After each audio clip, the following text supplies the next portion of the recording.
ঠিক ফিরে আসবে। এখন আর বিরক্ত করো না তো। একটু সাহায্য করলো না? তাহলে তাহলে আমাকেই যেতে হবে দেখছি। তুমি কোথায়? কোথায় তুমি?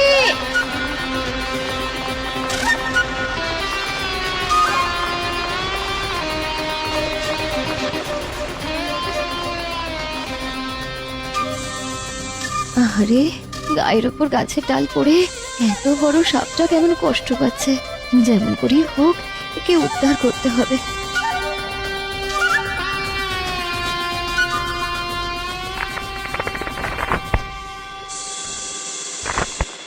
কি তুমি মেয়ে, আমাকে এইভাবে বাঁচালে?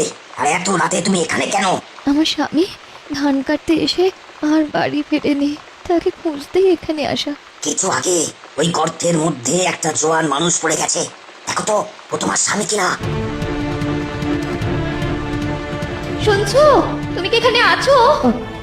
কমলা, কমলা, আমি এখানে। আমাকে বাঁচাও, আমাকে বাঁচাও।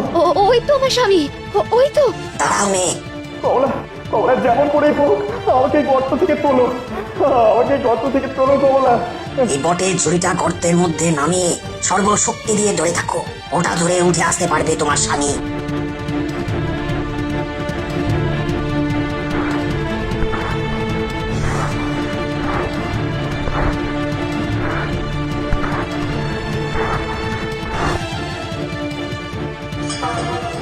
কমলা, এই ঝড় জলের মধ্যে তুমি এসে আমার প্রাণ বাঁচালে।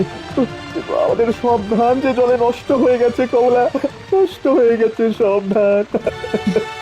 দুঃখ করো না, কপালে থাকলে আবার ধান হবে। এখন তোমায় ফিরে পেয়েছি, এটাই যথেষ্ট। চলো বাড়ি চলো, চলো চলো।